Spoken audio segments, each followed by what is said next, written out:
네,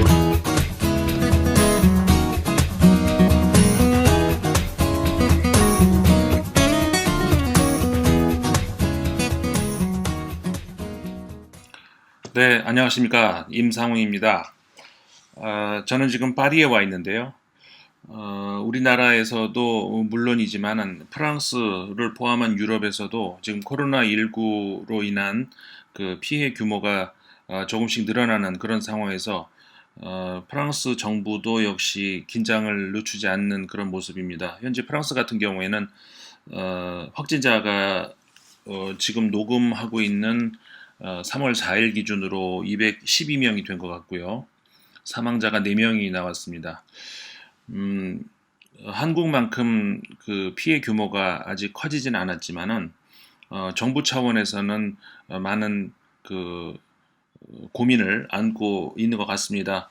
루브르 박물관을 비롯해서 특히 이제 그 외국인들이 많이 모일 수 있는 그런 공간들, 파리 같은 경우에 워낙에 국제 도시다 보니까 외국인들이 많이 모이게 수밖에 없는데, 그래서 이제 그런 루브르 박물관 같은 곳도 임시 폐관에 들어갔습니다. 그래서 만약에 프랑스 여행 계획이 있으신 분 같은 경우에는 그런 것들을 사전에 좀 확인을 해보고 오시는 것도 좋을 것 같고요. 그리고 이 파리에 보면은 국제기구들도 많이 있죠. OECD도 파리에 있고 유네스코도 파리에 있고, 그런데 이제 이런 국제기구들도 지금 여러 가지 조치들, 예를 들자면은 행사 규모들을 많이 축소를 하고 있고요. 그리고 이제 OECD 같은 경우에는 직원 말고 외국인들 중에서 이 한국인은 출입이 금지되어 있습니다. 뭐 물론 한국인만은 아니고 이제 현재 그 확진자 수가 많이 나오고 있는 그런 나라들의 경우에는 외부인들은 출입을 금하고 있는 그런 상태이고요. 근데 그 시민들 같은 경우에는 그렇게 뭐 일상 보통 삶에서 크게 벗어나고 있는 것 같지는 않아 보입니다. 그 일단 이 유럽 사람들 같은 경우에는 문화적으로도 이 한중일 세 나라와 달리 그 마스크를 별로 평소에도 착용을 하지 않는 그런 문화를 가지고 있는데, 그런데다가 이제 확진자 규모도 크지 않기 때문에, 우리나라만큼 크지 않기 때문에 길거리에서 마스크를 쓰고 다니는 사람은 없고요. 그러니까 저도 처음에 도착을 했을 때 공항에서 마스크를 쓰고 이렇게 그 셔틀을 통해서 이동을 하는데 그 좀 신기한 듯 쳐다보는 그런 사람도 있고 했었습니다. 그냥 길거리에 다니는 사람들은 마스크를 쓰는 사람은 저는 못 본 것 같아요. 그냥 일상적인 삶을 살고 있다. 그리고 뭐 제가 뭐 지금 파리에 온 지 이틀밖에 안 됐기 때문에 잘은 모르겠습니다만은 그 흔히 우리 그 많이 보도에서 나오고 있는 아시아인 혐오증 뭐 이런 그런 것들은 제가 피부로 잘 못 느꼈고요. 글쎄 뭐 제 얼굴이 무기라서 그런지는 모르겠지만 위협적인 그런 건 전혀 느끼질 못합니다. 그냥 똑같은 평소에 왔을 때하고 똑같은 모습들이고요. 일단 그 겉으로 보기엔 평온해 보입니다. 제가 이제 오늘 파리에서 저 방송을 보내드리려고 하는 것은 현재 그 외신에서 우리나라 상황에 대해서 이제 보도가 많이 되고 있고, 그리고 이제 그런 그 관련해서 제가 이제 앞서서도 우리 인문결 TV에서 우리 애나님하고 같이 이제 방송을 하기도 했었습니다만은, 그 앞서 했던 방송에서는 이제 다양한 외신 그 이야기들은 전하지 않았었기 때문에 오늘은 제가 여러 외신들의 보도 내용 이런 것들을 함께 전하면서 최근에 그 우리나라 상황에 대해서 외국이 어떤 반응을 보이고 있는지 이 부분을 좀 자세하게 좀 짚어드리려고 합니다. 그 한국에서 이 코로나19 관련해서 확진자 수가 급속도로 증가를 하고 있죠. 보도가 많이 나오고 있습니다. 그런데 이제 일단 보도가 나오는 게 두 가지 이 방향으로 볼 수 있을 것 같아요. 첫 번째는 왜 한국에서 이렇게 확진자 수가 많이 나왔느냐. 그 다음에 두 번째로는 그래서 그렇게 확진자 수가 많이 나오고 사망자도 나오고 피해 규모가 커지는 데 있어서 한국 정부의 대응은 무엇이냐. 이렇게 두 가지 방향으로 이제 정리를 할 수가 있습니다.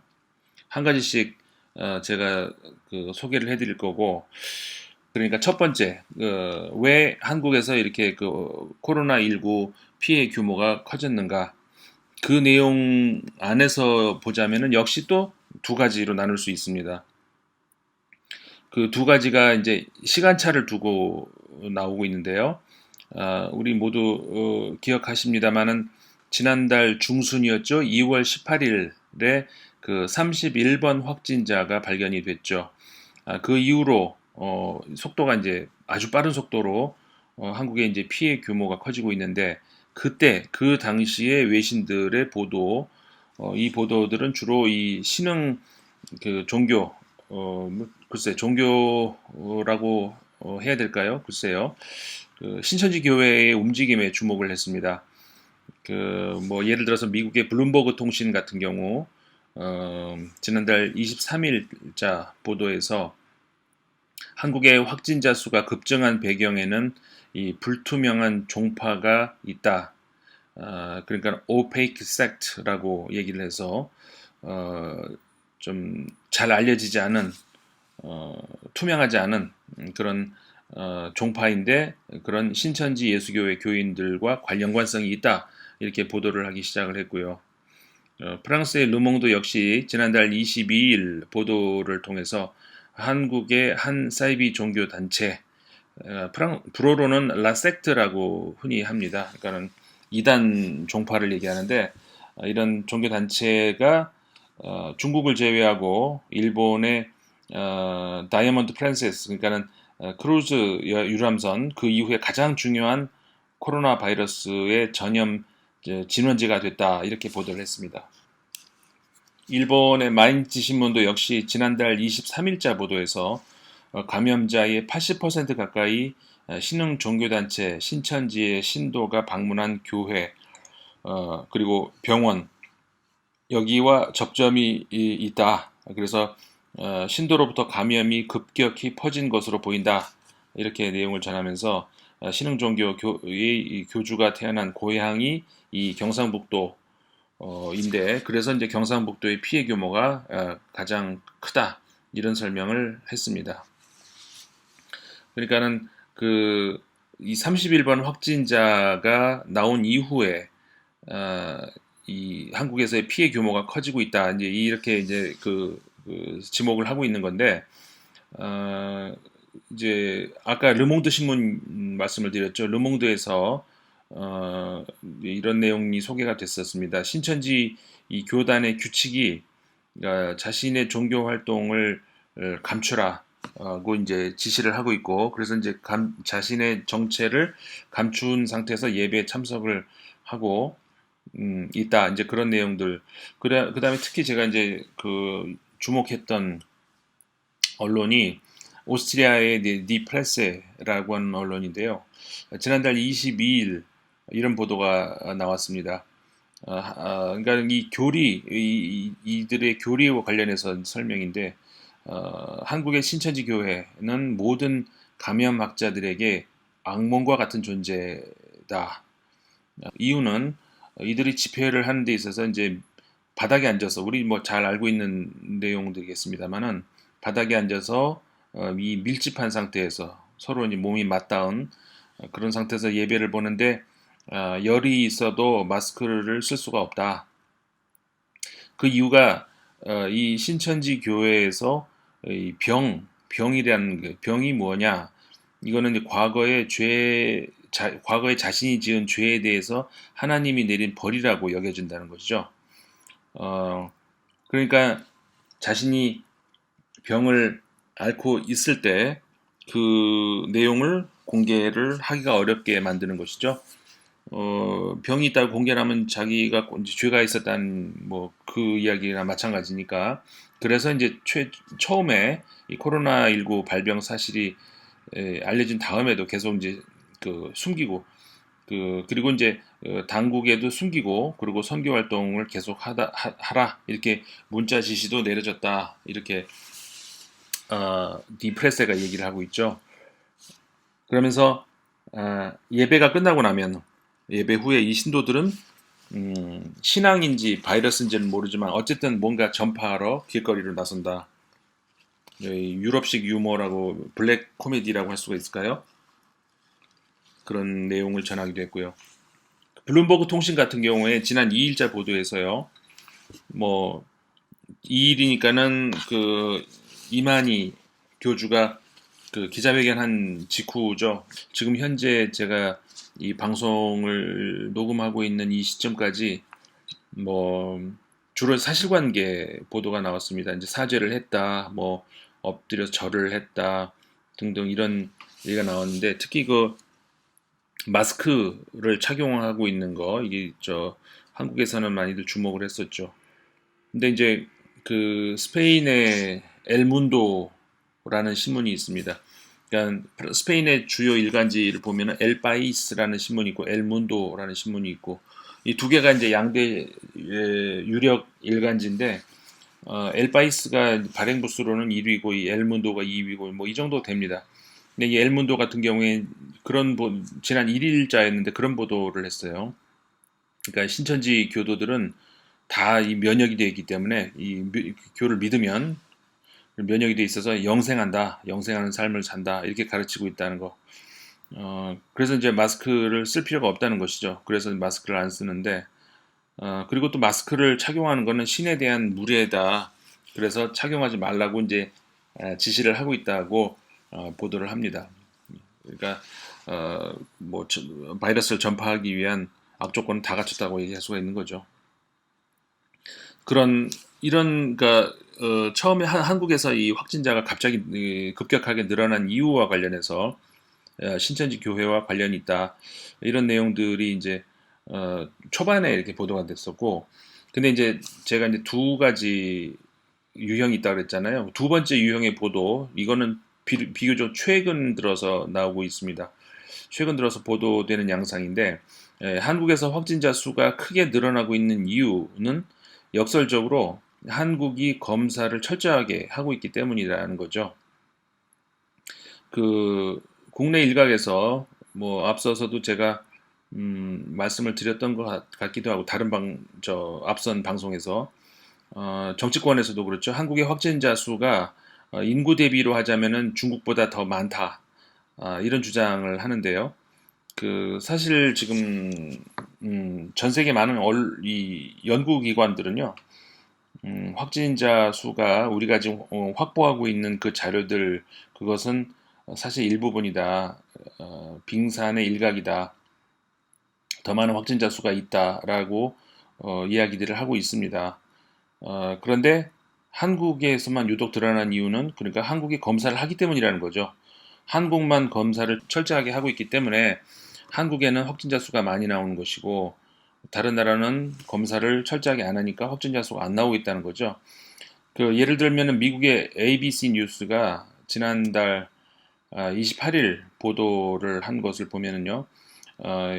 그렇게 말을 합니다. 한국 의료진의 진단 속도와 범위는 감동적이다, 인상적이다.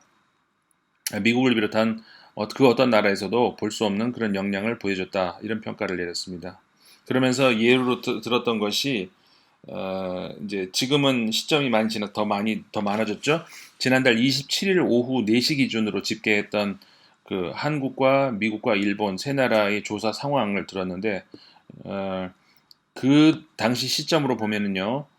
미국은 445건밖에 조사를 안 한 것으로 나와 있죠. 일본은 1890건을 조사를 했다고 합니다. 근데 한국은 무려 66,652명을 조사했다는 거죠. 그렇게 이제 ABC 뉴스가 전하면서 그러니까 뭐냐면은 결국 조사 대상 대비 확진자 수 이거를 봐야 된다는 것이죠.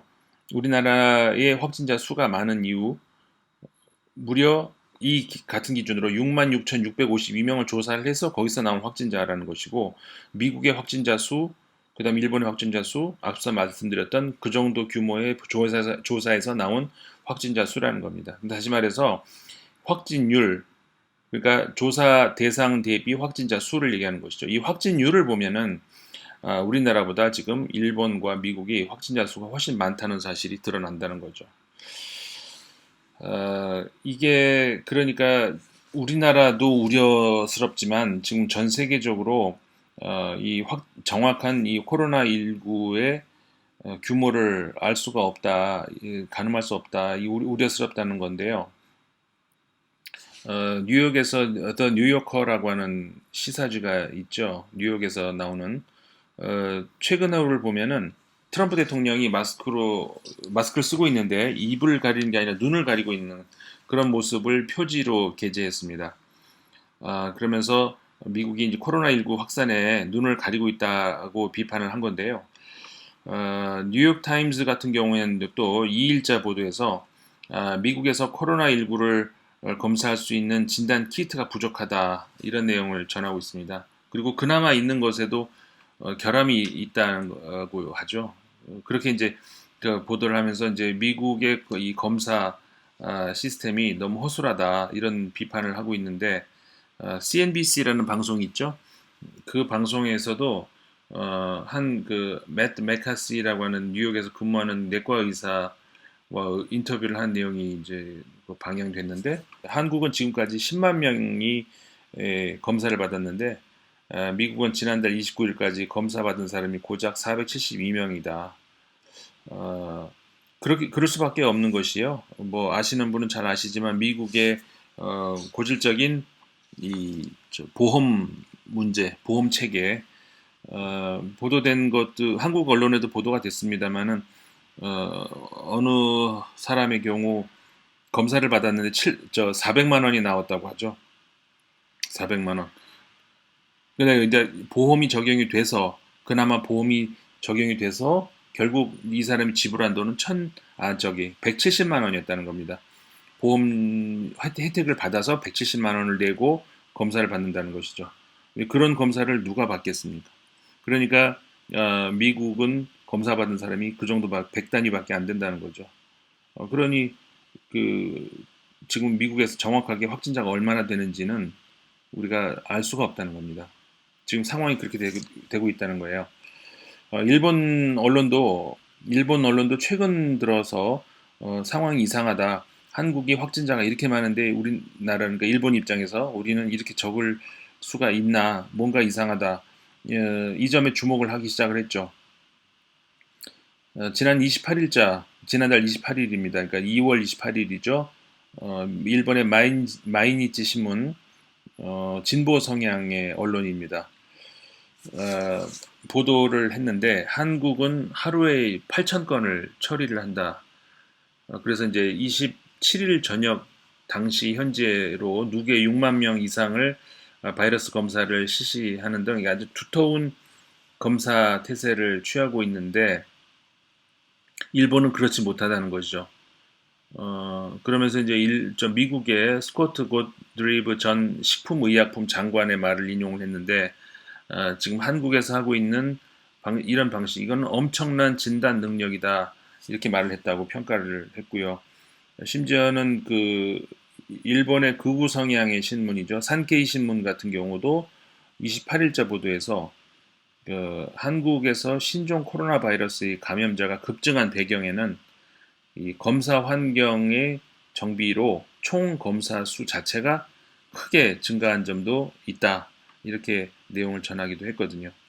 그러니까 한국이 확진자가 많은 것은 물론 확진자가 적어야 되는 것이죠. 하지만 이렇게 많은 이유는 검사를 철저하게 하고 있기 때문에 현재 피해 상황을 적나라하게 다 드러내주고 있기 때문이라는 겁니다. 투명성이 그만큼 한국의 방역당국, 정부의 방침, 철학 이런 것들이 신뢰할 수 있다는 이야기죠. 다른 나라는 그렇지 못하다는 겁니다. 그리고 이 드라이브 스루라고 하는 우리 방식 있잖아요.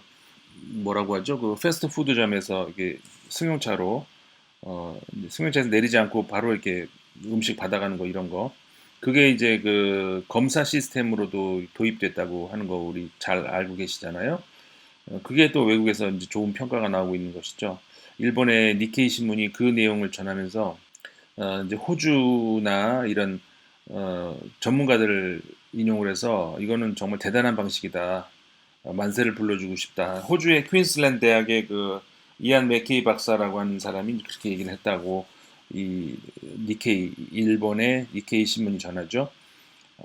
그리고 하버드 대학교의 전염병 전문가 에릭 페이들링 박사 같은 경우에도 22일 자신의 트위터를 통해서 한국 의료 당국의 성실성과 투명성을 그 진정으로 존경한다 이렇게 게재를 했다고 전했습니다.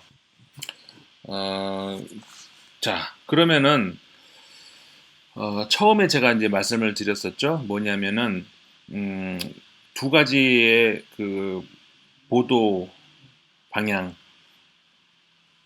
그 첫 번째는 한국에서 왜 이렇게 많은 피해자가 나왔는가. 그 다음에 두 번째는 그래서 한국이 어떻게 대처하고 있는가. 이 두 가지의 그 보도 방향이 있다고 말씀드렸죠. 근데 그 첫 번째 중에서 한국에서 왜 이렇게 피해가 많이 나오느냐. 여기서 또 두 가지 얘기를 하자면은 초반에는 신천지교와 관련이 있다. 그리고 최근 들어와서는 이렇게 확진자가 많이 일어나는 것은 검사를 철저하게 하고 있기 때문이다. 이렇게 이제 보도가 나오고 있다는 것이고, 그 다음에 두 번째 문제, 아까 두 가지 보도 중에서 이제 두 번째 문제, 그러니까 이런 그 피해에 대해서 한국 정부는 어떻게 대응을 하고 있는가, 이 부분을 또 한번 살펴보자고요. 어, 지금 현재 한국의 방역 당국 대응과 관련해서 일관된 방향성이 있다. 그래서 이제 그런 일관성의 그 외국의 언론들이 아까 말씀드린 것처럼 주목을 하고 있다는 겁니다.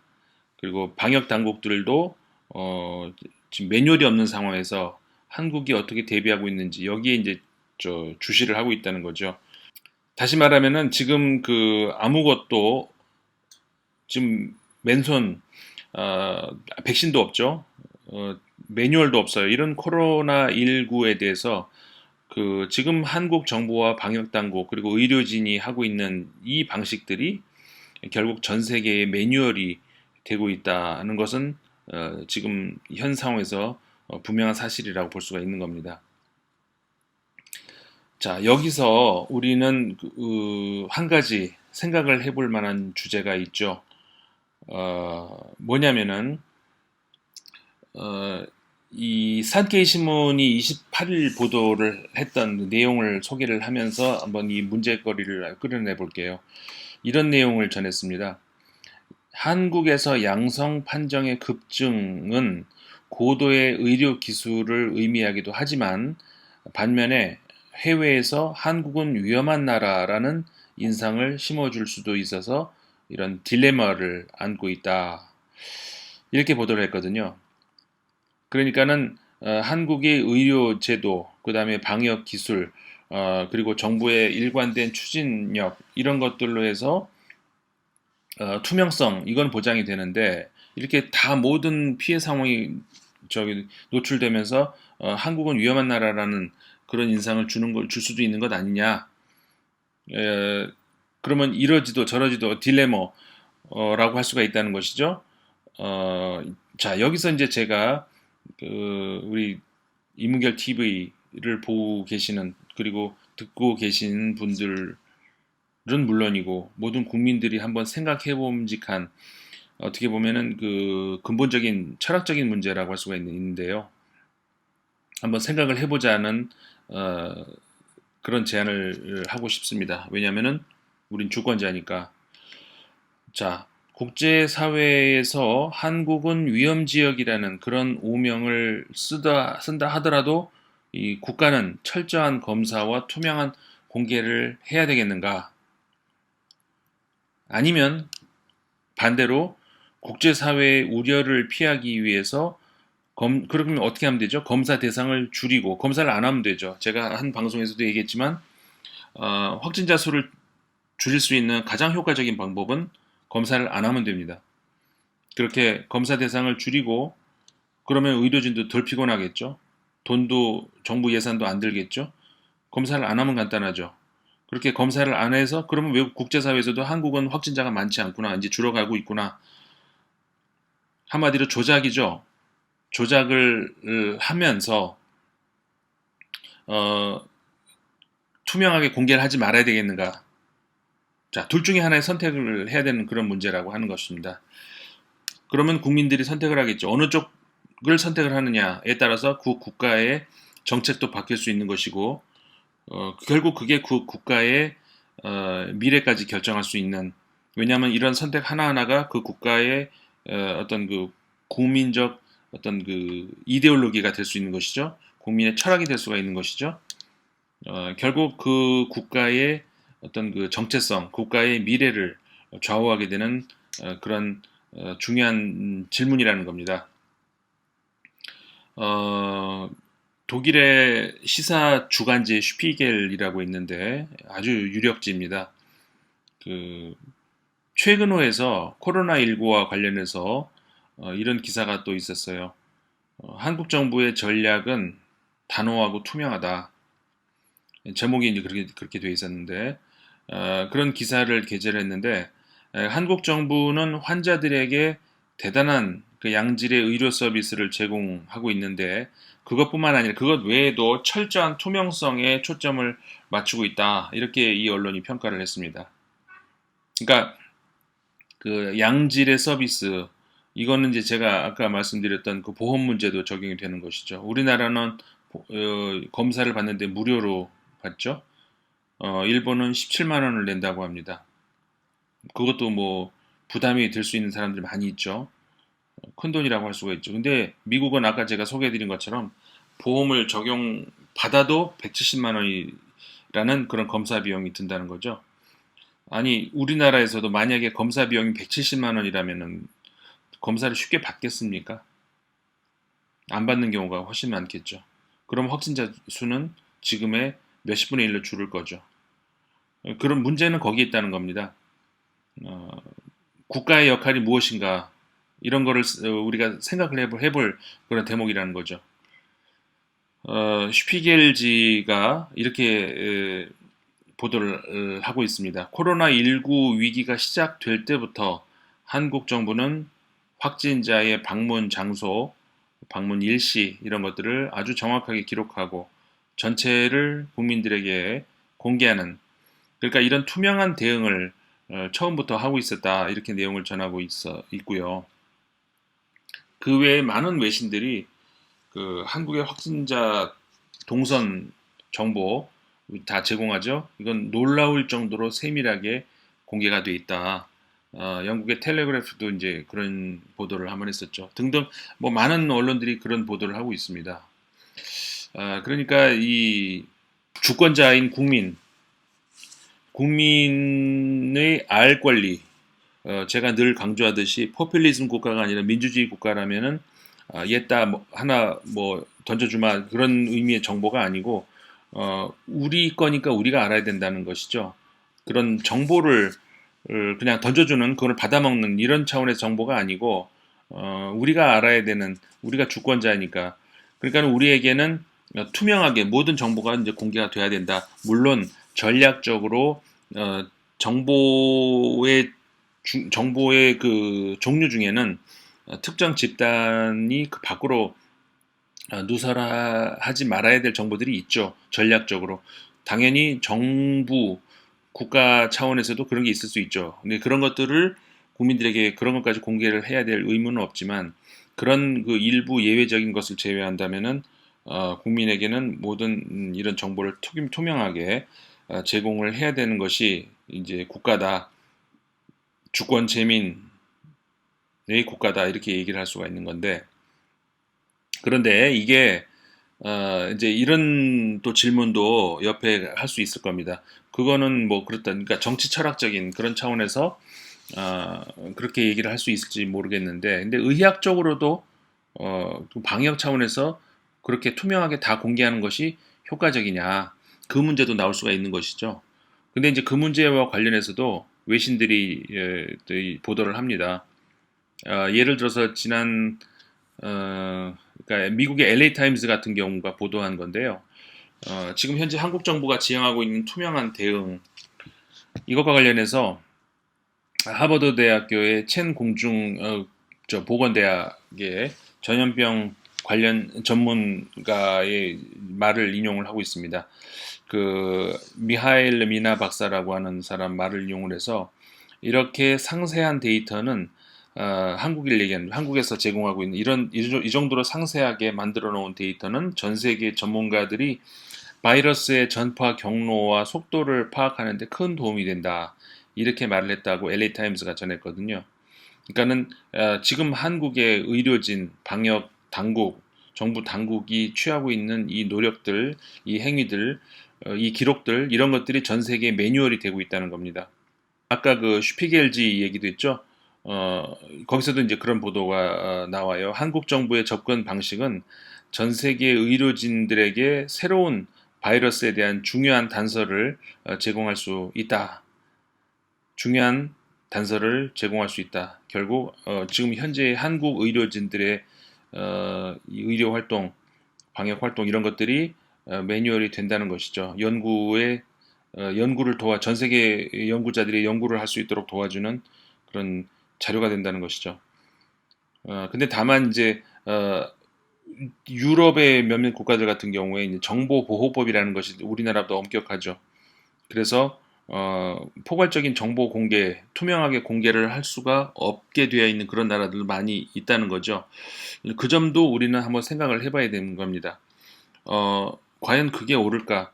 그러니까 우리가 지금 공개를 한다는 것이 그 사람의 뭐 이름까지 공개하는 게 아니죠. 어, 그러니까 공공 이익 차원에서 필요한 정보들, 어떤 환자가 발생을 했다. 근데 그 환자가 젊은 10대, 20대냐 아니면 80대, 90대냐 그에 따라서 다르죠.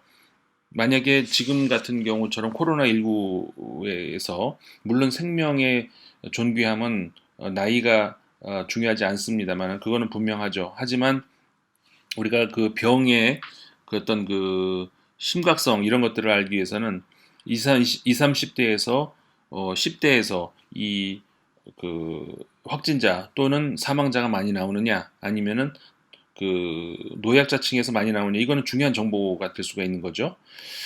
그래서 그런 정보, 나이, 그다음에 성별, 그다음에 동선, 이동 어디로 어떻게 이동했다 이런 정보들이 공개가 되는 것이 그게 과연 정보보호법 그러니까 그 개인의 인권에 저촉이 되느냐 그것도 우리가 한번 생각해 볼 문제라는 겁니다.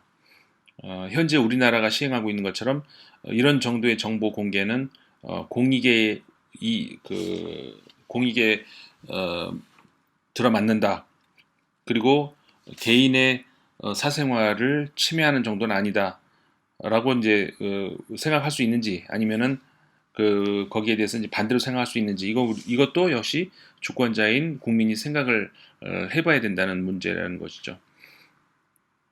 이런 사실은 이런 철학적인 문제들 아까 말씀드렸던 정치 철학적 문제 정부의 역할이 무엇이냐 이럴 때 요즘 같은 위기 상황에서 정부의 역할이 무엇이냐 이런 것하고 개인 정보를 어디까지 보호를 할 수 있는 것인가 이런 것들도 개인 정보라고 할 수 있는가 이런 것들은 사실 가치의 문제 철학의 문제라고 할 수 있는 것이죠. 한 집단에서 어떻게 전체적인 어떤 그 공감대가 나오느냐 여기에 결정이 되는 문제라는 것이고 저는 이런 문제들은 우리가 그 일상에서도 친구들과도 뭐 직장에서도 뭐 어느 누구와도 그 토론할 수 있는 그런 이건 전문 지식이 요하는 게 아니잖아요. 그렇죠? 이런 것들은 그 한 사회의 건강한 그 토론 문화 그리고 그 사회를 이제 국가를 포함한 그 사회를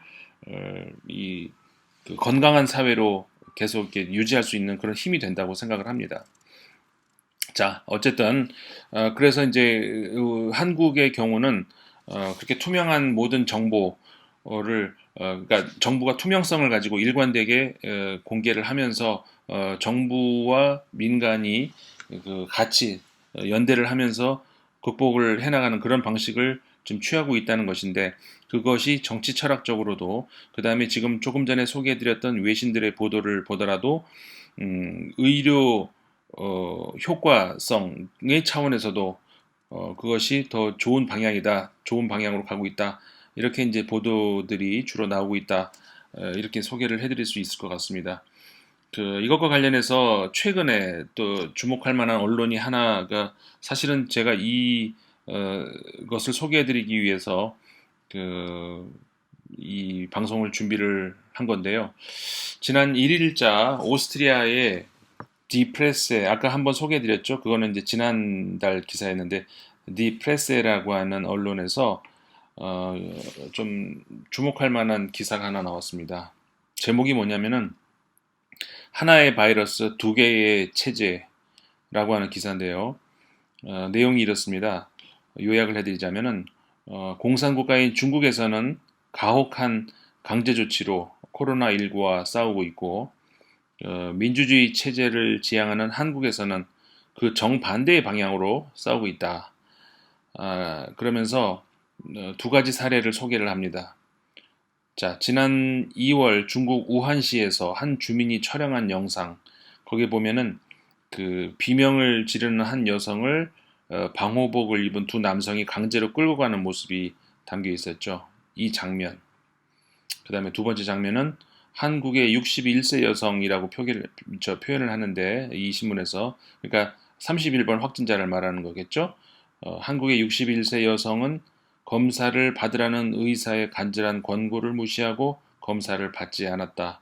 그가 권고를 받아들였더라면 지난 며칠간 한국에서 벌어진 코로나19의 확산은 막을 수도 있었을 것이다. 이 두 가지를 비교를 하고 있다는 겁니다. 만약 한국에서 이런 자유민주주의 체제가 아니었다라면은 그러면은 과연 이런 확진자가 급격히 늘어나는 이런 양상을 줄일 수 있었을까요? 글쎄요. 그 31번 확진자의 경우, 그 경우를 놓고 보자면은 그렇게 대답을 할 수도 있겠죠. 하지만 어떻게 이 레짐이라고 흔히 얘기하죠. 이 사회 체제가 어떻게 구성이 되느냐에 따라서 그 단일 한 사건뿐만이 아니라 그 사회의 전체 그리고 그 사회의 미래까지 결국은 영향을 미치게 되는 것이고 그래서 제가 몇 번 소개를 해드렸던 지난달 25일자 미국의 뉴욕 타임즈에서도 그런 기사가 나왔다고 했죠. 자유주의 체제를 지향하고 있는 한국에서 만약에 이런 투명하고 공개된 이런 주민과 국가가 연대된 그런 방식의 코로나19와의 싸움 여기서 만약에 승리를 한다면 이거는 굉장한 의미가 될 것이다. 이런 이제 보도가 있었다는 소개를 해드렸는데 이것도 이제 유사한 경우죠. 오스트리아 디프레세 같은 경우에 바이러스와 싸우고 있는 민주주의 이렇게 이제 중간 제목이 있습니다. 이 기사에 보면은요. 한국에서는 이 방역 정책에 대해서 야당의 비판도 있다. 반대 시위도 있다.